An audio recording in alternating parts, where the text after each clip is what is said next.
big ball. Going for the big shot, and he hits it.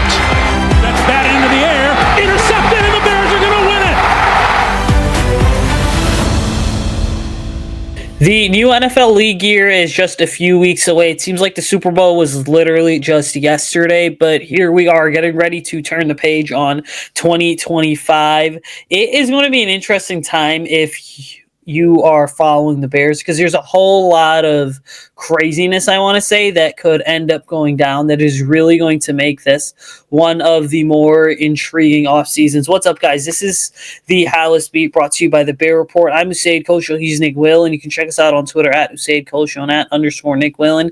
Dude, I don't know about you, but I am excited but also intrigued by what the next basically 70 days has to offer for the Bears. 70 days between start of free agency plus the NFL draft. Yeah, we're gonna know a lot more about how much power and say Ben Johnson has, because while Ryan Poles has signed or drafted a lot of the roster, I mean, we remember how much it flipped right from the previous regime, but now we have a new head coach. So I don't know how much it's going to change, but I assume it's going to change fairly significantly, in my opinion, because you want Ben Johnson to have the dudes that he wants to run his scheme, and then you want to have the guys to run Dennis Allen's scheme, so it's going to be interesting who's going to stay and who's going to go. I mean, who's going to stay and who's going to go is where things really start to ramp up, especially this time of year where, again, it's kind of that 2 to 3 week dead period after the Super Bowl, going into the most boring month of the year, in my opinion, which is February, for a whole bunch of different reasons. But there's a whole bunch of rumors floating around talking about so-and-so is going to get cut, this player's going to get cut, the Bears should go after this guy, and blah, blah, blah. A lot of it obviously just tends to be this completely fan-driven narrative. And yes, the major media outlets too kind of have a say in it, but sometimes, you do get fans that will, and just general conversation taking place on Twitter, where people go ahead and start a narrative that we know isn't realistic to begin with. I think the one today I saw was Rico Dowdle as a possible fit for the Bears. I know Trey Smith's been floated around, but dude, speaking of staying or going, I mean, who are the Bears keeping? Who are the Bears cutting this offseason? Yeah, I think that's a really good conversation, because despite having the cap space, it's something that you always want to be cognizant of. You want to churn people over. I think the most obvious cut candidate for Chicago is Gerald Everett. Gerald Everett was brought in, 2-year deal, was supposed to have, no Shane Waldron. Obviously, that didn't last, Shane Waldron in Chicago. But it was supposed to be a nice boost and safety net for Caleb Williams. And honestly, blocking, receiving, I maybe remember one positive play from Gerald Everett the whole year, and you could really tell by the end of the season his snap share went down. Mm-hmm. So if Chicago releases him, and by the way, we're going to talk through the ages of these guys, how much savings, like millions of dollars, will save Chicago, and then how much will be in dead money. So dead money is, it's going to be on the books no matter what, and savings will obviously add to the cap. So Gerald Everett's going to be 31 at the start of 2025. He'll save $5.5 million and have $1 million in dead cap. Do you disagree with that cut at all?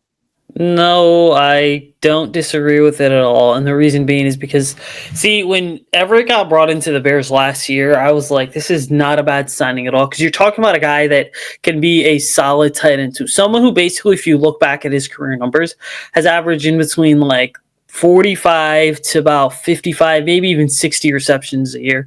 Last year, he only had 8 receptions. That was a career low in terms of receiving yards, receptions, yards per catch, even touchdowns.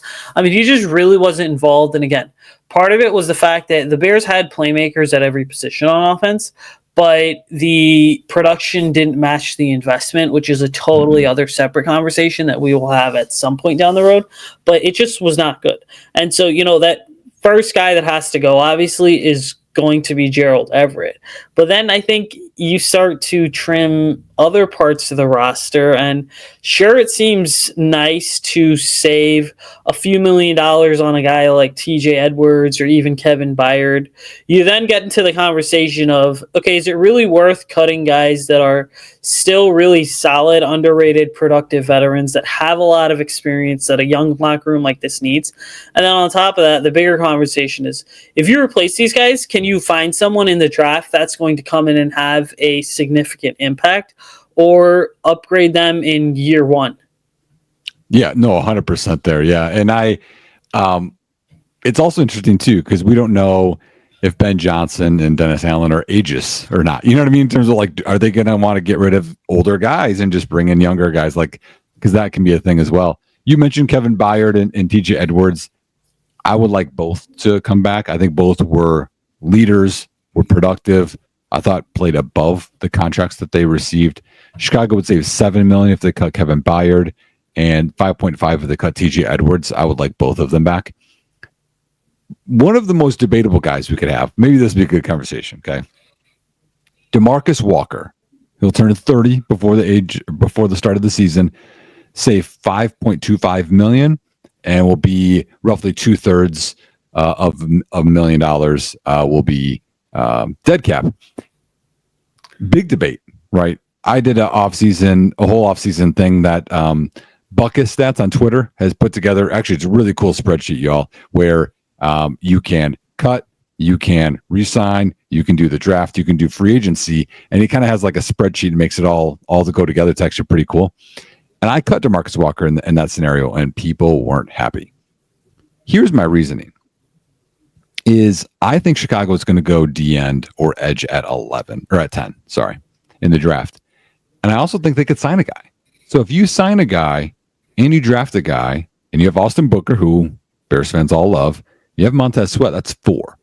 I don't know that you need another if you're going to sign a D tackle and add to that rotation. DeMarcus Walker kind of seems a little irrelevant, and you don't want him to play and not get these young guys snaps.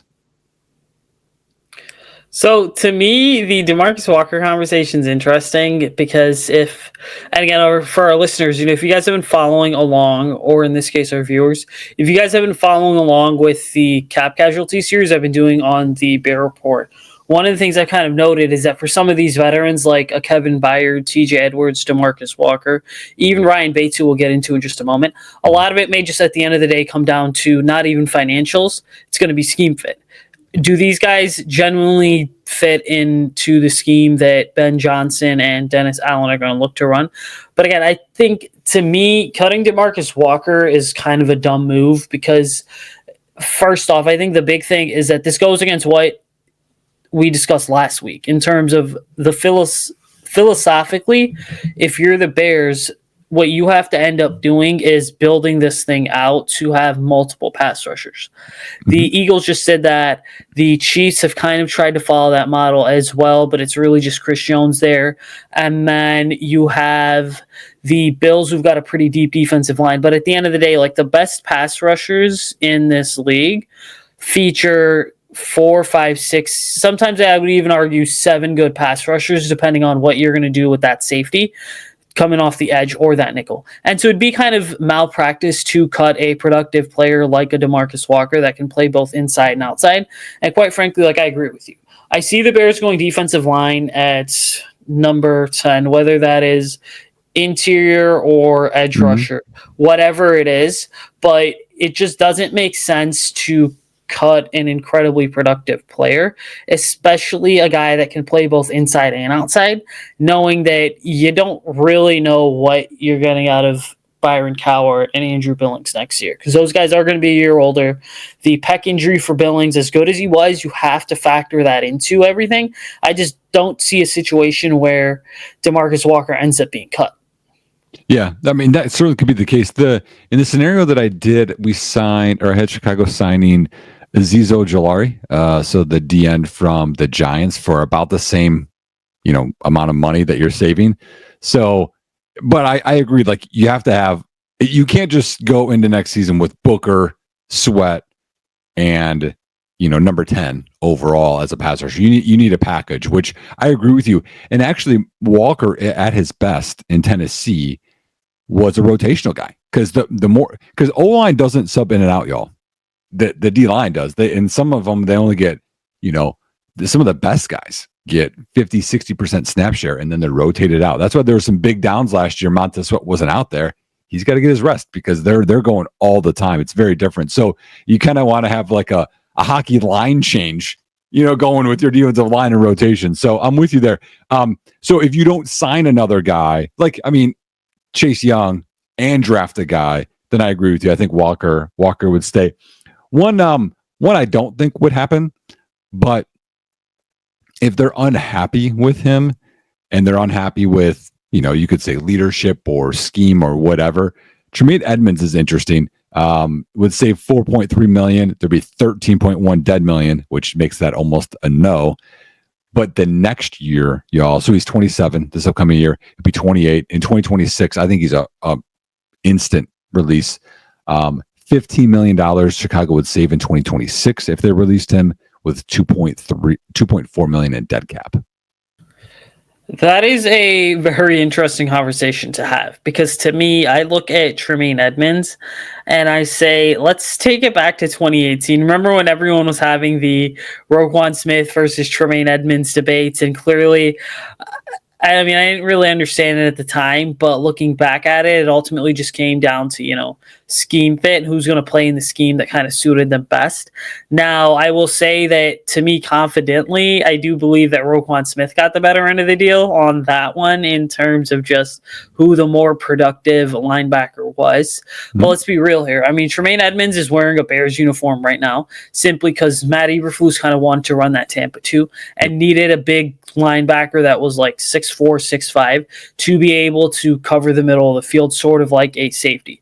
But I ultimately look at this entire thing and I kind of say, as much sense as it makes for the Bears to move on from Tremaine Edmonds this year and even next year, I just don't see it happening right now, because there is a shot that he ends up thriving in Dennis Allen's scheme. And there is a chance that maybe, just maybe, one of the big things we see is TJ Edwards moves to the Mike position, because he's certainly capable of doing that. Tremaine Edmonds, you bump him outside, because Dennis Allen loves those speedy linebackers, and Dennis Allen is going to want a big linebacker on the outside that can kind of cover the edges, because that makes the job of the secondary so much easier. Ooh, I actually like that idea a lot, because Edwards, his forte is not speed. And so having him in the middle would have him, easier, I think, to move back and forth instead of being vulnerable on the outside. And Tremaine Edmonds doesn't see well with his run fits. So being on the edge, he would be able to see more. I actually like that idea, man. That's good. And you're right. We'll have to see, because Dennis Allen has done well with development with Demario Davis and a few others in New Orleans. So we'll see how the development goes. So I agree with you. I don't think that's a thing right now for sure at all, but I wanted to note it because it's a significant contract. Also, going back to the Roquan debate, I liked it for Chicago because we got a draft pick and we didn't spend on linebacker until they signed him. And I'm like, okay, don't really love it. I love the TJ Edwards signing, but this one was not so kind.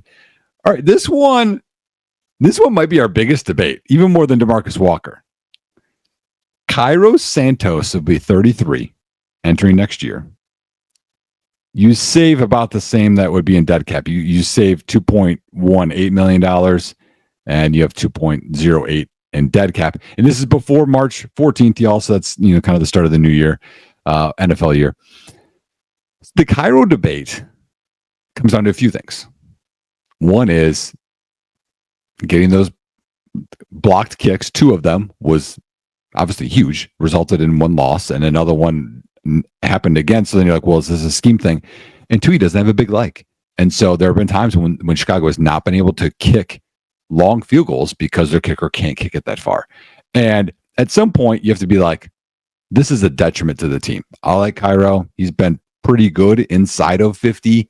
You get to 53, you start being like, can he get it there in the elements? And then you see these other squads, man, and they're hitting like 61-yarders. It's like, well, that's not even in our repertoire. So if Chicago wants to step up to the big leagues and get a kicker with a big leg. Might not be as accurate, but gives you a shot for more points throughout the season. I could see that happening.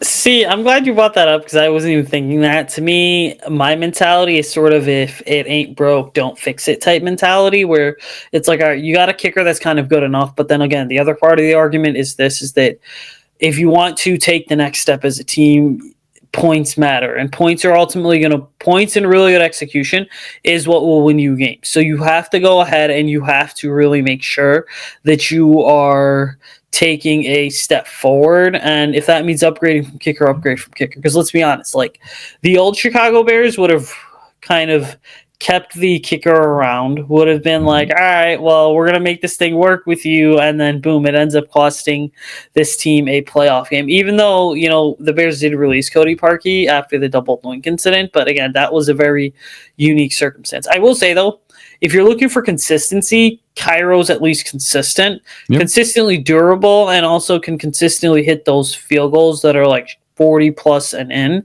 But again, I just don't think that kicker ends up being a main focus for the Bears this year, simply because most of the attention goes toward allocating things on the offensive side of the ball. And I think one of the big things with me, right, is that looks like, all right, well, what are you going to do with a player like Ryan Bates, who's only 24 years old? So I got one other thing on Cairo before we get into Bates. So here's the other part. And I think a lot of this all comes down to the ego of Ryan Poles. Like bringing guys in, can I let go of the guy I brought in because it didn't work out? I mean Chase Claypool, Nate Davis, like he's done it, but like he signed Cairo to a long-term deal. But then you have Ben Johnson coming in, who, what did Detroit do at kicker?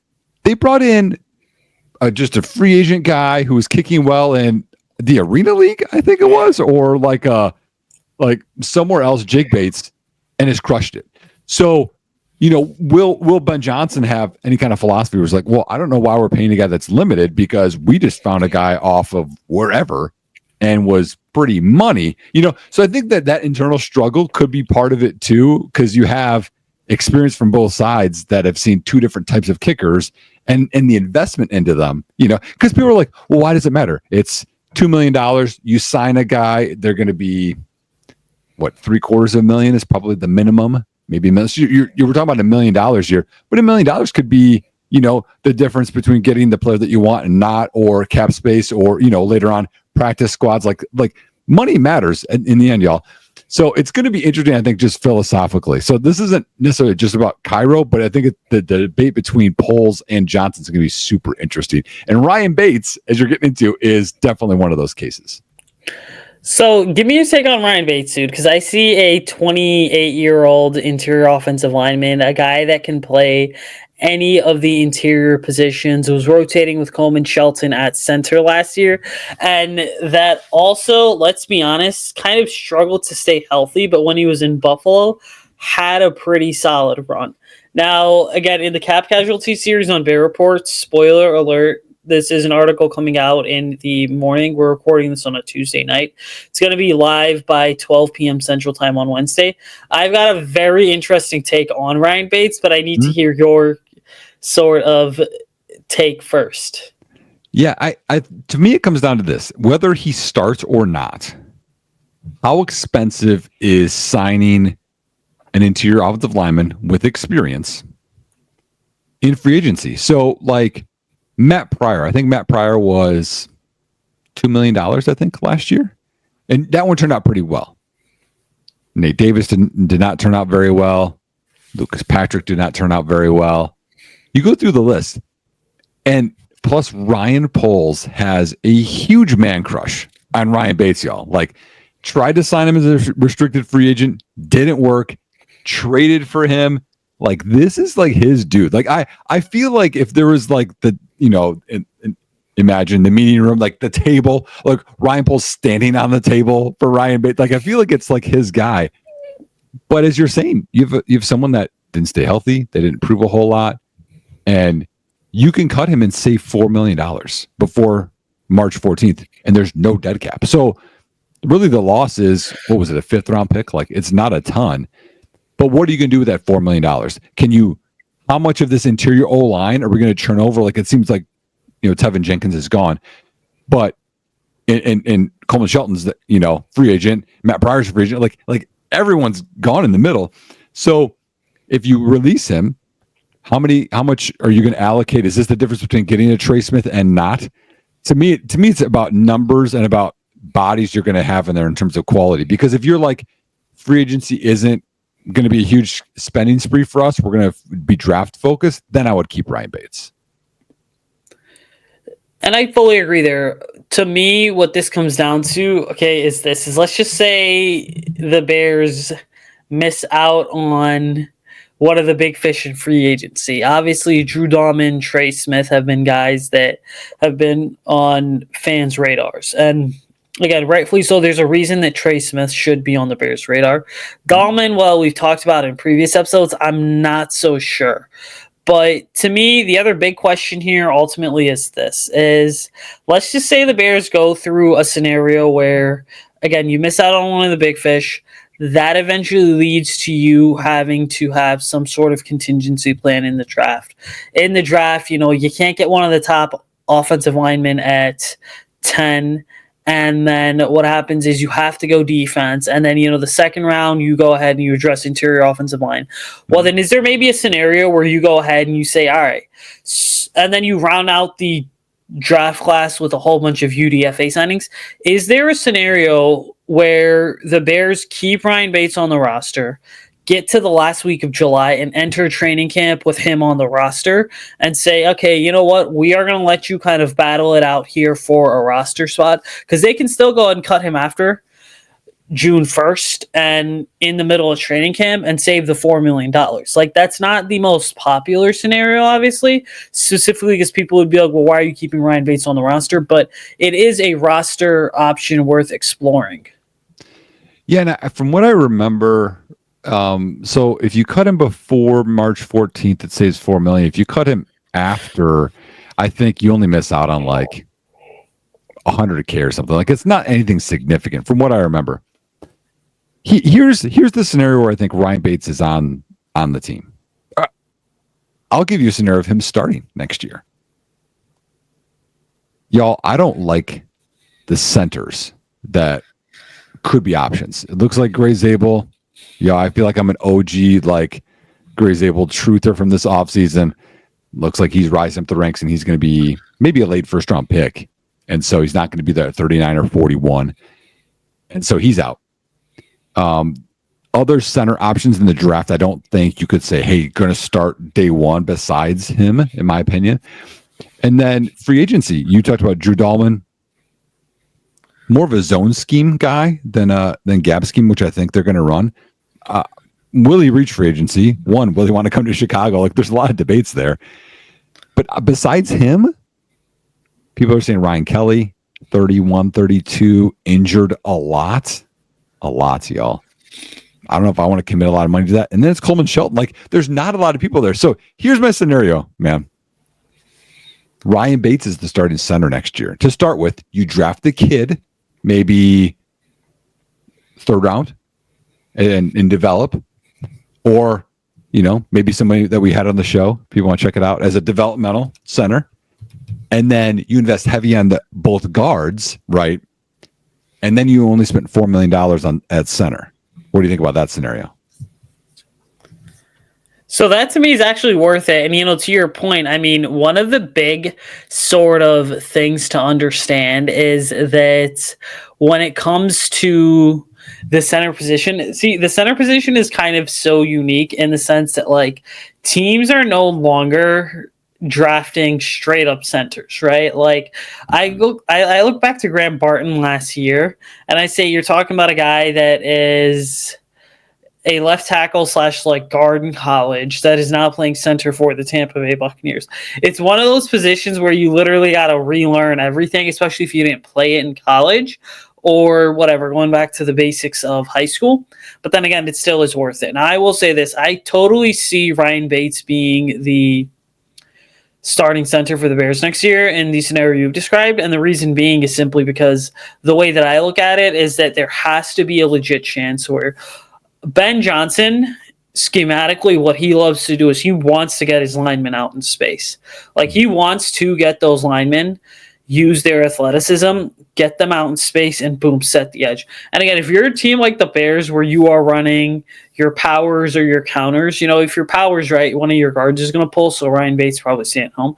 If you're running like counter, for example, what's going to happen is Ryan Bates, if you're running CT counter, which would be center tackle counter, or you could run CY counter, which would be center / whoever the Y tight end, which is Cole Kmet, get both of those guys out in space.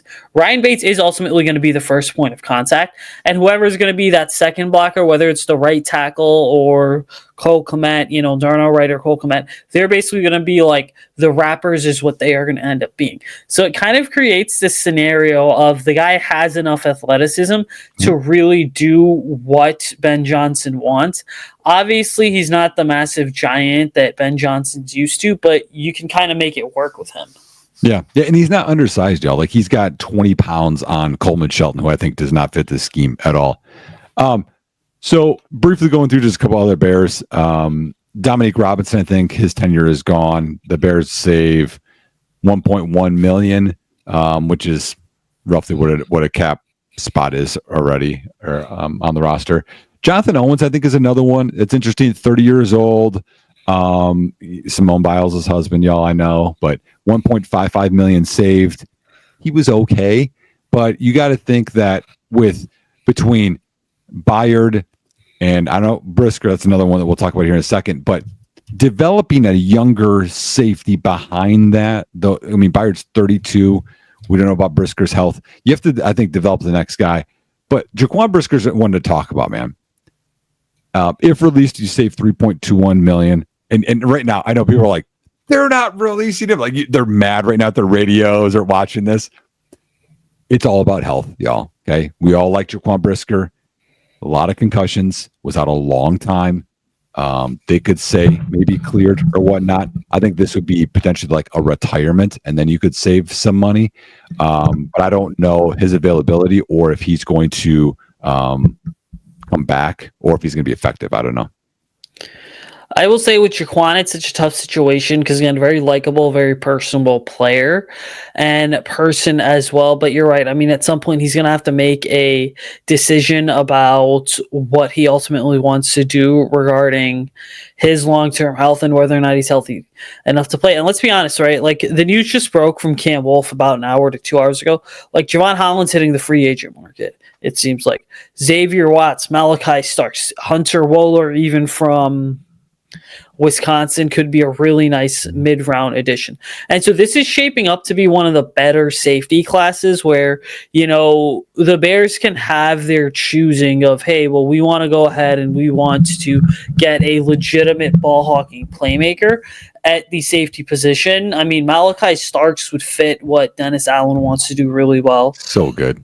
That would be a fit where you're allowing Kevin Byard to get back to playing, a lot of single high, and Malachi Starks is being that like versatile chess piece that you are literally moving around all over the defense, and it would just open things up like absolute crazy. I mean, it would aid the Bears' run support, plus the Bears' sort of short yardage passing game defense as well. So again, Brisker's one of those where I look at and I'm like, really good player, but again, concussions are unfortunate. Yeah, and there's something now where you're more susceptible to the next one and more timeout and more severe. So it's one of the scary things. I do hope that he's back next year. I do hope that he's healthy, but I think you have to start making some contingency plans. You talked about Javon Holland. I mean, Cam Bynum, I think we talked about in a previous episode with Minnesota, like super talented. He'll be a free agent likely too. So there's definitely guys out there. So even if you don't replace a starter, you can, start getting some developmental backups, or you could replace the starter. And as you talked about, Kevin Byard can play either safety spot, which makes it really nice in terms of whether you're too high or how your rotation things happen. It's going to help your defense. Okay, so let me ask you this. You mentioned Cam Bynum, couple other guys. So Bears Twitter's been a buzz dude with the possibility of a Khalil Mack reunion. I'm pretty sure someone today on Twitter mentioned the fact that a Khalil Mack to Green Bay Packers scenario needs to be in the works if he's cut from the Chargers. What about his running mate Joey Bosa? Because if Bosa gets cut, is that sort of a situation that you have an edge rusher who's played at a high level for a long time, kind of really fits in terms of measurables what Dennis Allen loves to do, and then you kickstart the scenario of how about a Joey Bosa Montez Sweat pairing? Yeah, I would be very excited about that one because Joey's not as good as his brother Nick, y'all, but he's up there. Now, he's had some injury stuff over the years, but certainly a guy that can help in the run and get the pass rush. So, like, we talk about these like undersized pass rushers at 10, like, oh, how are they going to be in the run game? Or like Darrell Taylor last year. That's not Joey Bosa. He can be effective in both. The Chargers will save $25 million if they release him. So if you're wondering, like, why would he be in the market? $25 million is part of it. And plus, the Chargers, man, again, new coach last year with Harbaugh, Max likely gone. I mean, they're starting this whole thing all over again, and they're trying to get younger. So, to me, I think that makes sense. I don't know if Joey Bosa would want to come to Chicago, but I think he does fit what Dennis Allen would like in a D end. And I would certainly invite that. I would also invite Mac back. I do appreciate the people that are really good with graphics, and they already have a Khalil Mack and a Bears jersey image ready. I really like that. Yeah, that takes a lot of time, energy, commitment, and work to go ahead and do. But, it's like, okay, so for reference here, like the Chargers are sitting at $63 million in cap space. Got it. That is 45 guys on the roster. Got it. You cut Joey Bosa, you get about $26 million in cap space. Khalil Mack obviously his contract's incredibly void at this point. So if you're the Chargers and you're basically saying, hey, let's enter the offseason, the new league year, with almost $90 to $100 million in cap space, cutting Joey Bosa makes sense. And again, if you're the Chargers, you also kind of sort of look at this thing. I think that you also say, all right, well, we have Justin Herbert. We've got a pretty good running back room. We like what Rashawn Slater brings. We've got Ladd McConkey plus Quentin Johnston. Tight end position we could get more out of, but we feel like we have some of the pieces.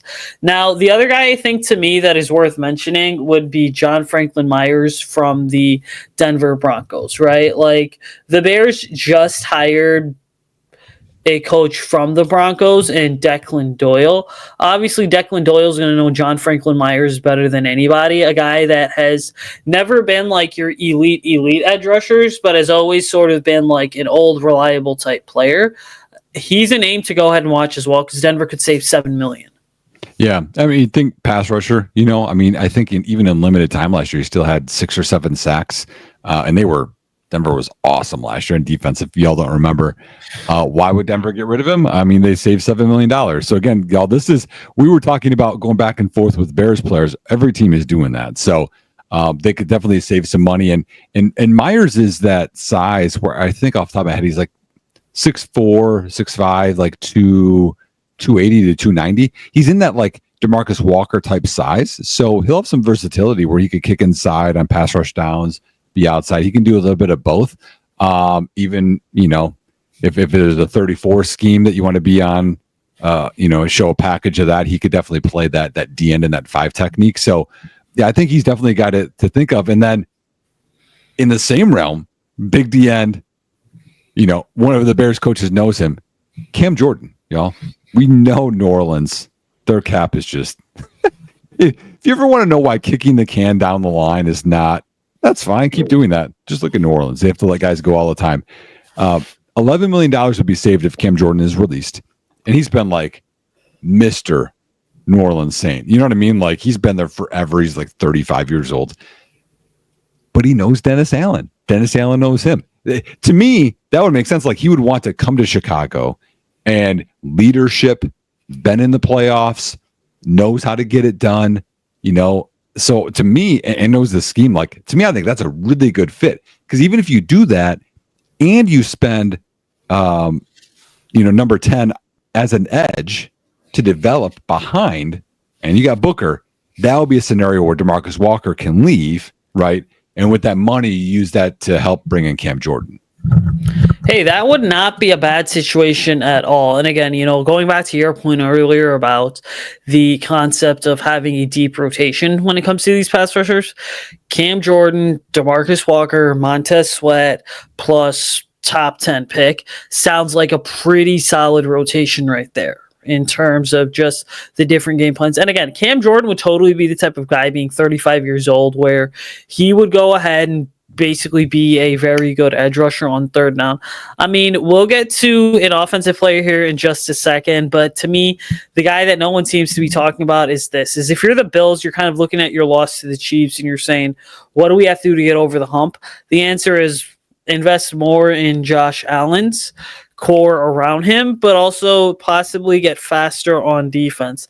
What are you doing if Von Miller ends up being cut, dude? Because to me, I mean, it would be an excellent trade, an excellent addition, but I kind of wonder, would the Bears really be okay with that? Yeah, I mean, the thing I remember, and I think people forget, Von Miller's getting up there in age, just like Cam Jordan, just like Joey Bosa. That's why these guys are available, just like Khalil Mack, is you go back, man, to the Super Bowl, okay?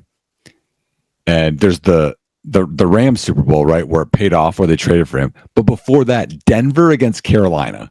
Okay, I don't know if you remember that Super Bowl in your head. Von Miller dominated that Super Bowl, multiple sacks. Like, he was part of the reason why I think they won that game, just causing disruption. I think he forced a fumble too. And so you have a guy with big game experience. Bills lost an AFC Championship game. He was there. How many guys in the Bears roster have been in the championship game? So you're adding leadership on top of, what does this guy have left in the tank, And so athletic, a little undersized, but I mean, I'm not afraid of bringing him on the roster. Just how expensive will he be? And then also health. He's had some health things kind of the last few years. So you want to kind of gauge that in terms of the contract as well. But I would be very open to Von Miller. All right, last one here as we start to sort of wrap up. We've gone a little over today because the conversation's been awesome. Only offensive player on this list here, but what about Jonah Jackson, a guy who is relatively young, seemingly signed an extension and cemented his status with the Rams a few years ago, hasn't necessarily lived up to the extension. And then you start to wonder, okay, if the Bears are trying to create that additional competition that Ryan Poles loves to do, does Jonah Jackson make sense? I would say probably not, because they're going to want to pivot their resources to finding more capable more capable interior offensive linemen that can go ahead and just be consistently healthy. Plus, you have to factor in the age and the youth there too. Yeah. No, that's a good point. So this comes down to Ben Johnson for me. So the last offseason, y'all, what happened to Detroit is we know their O-line is amazing. Jonah Jackson was there. He left and went to the Rams and signed, I think it was 3 years, $51 million. And then they replaced him with Kevin Zeitler, who's awesome, who's also a free agent, who I wouldn't mind. So Ben Johnson knows Jonah Jackson for a couple of years there in Detroit, and obviously it worked out well, but was okay letting him, I don't know if he was okay letting him leave, or they didn't want to spend the money, but left. And if the Rams want to release him, they'll save $9 million, y'all. So that's why they would do that. But to me, if Ben Johnson likes him, you bring him in, I would say, and again, health is an issue. He's been injured quite often. That's one of the reasons why I think Detroit was okay letting him go. So, and I know that's a Tevin Jenkins thing, but if you bring in a guy like that, just like Ryan Bates, where you have question marks, you do that on top of maybe you sign another, veteran free agent, and then you draft a couple too. So it's kind of like you're talking about like that rotation on the defensive line. You want to have some good depth going on in the Bears' interior offensive line before you figure out exactly how it's going to work. And Jonah Jackson is a pro. He's been successful, and Ben Johnson knows him. So I think it could be a decent marriage. Yeah, that could honestly be the free agent signing that nobody expects. I feel like there's one of them every single year that the Bears tend to make, at least over the last basically 8 to 10 years. Anyways, that's gonna do it from us. Make sure you're following us on Twitter at HalasBeat, at Usayd Koshul, @ Nick Whalen. Check us out on the Bear Report website. Obviously, the podcast, this show is in audio plus video format as well. So be sure to check us out on YouTube or Apple Pod, Spotify, wherever you get your shows. We'll be back on Thursday evening with our publisher, Zach Pearson, joining us for the first time. We know that he's kind of been recovering from whatever flu / whatever else has been going around, but it'll create for some really great conversations. Scouting combines next week as well. So super excited to get those measurables in. But until then, ladies and gentlemen, bear down. Have a fun and safe rest of your week.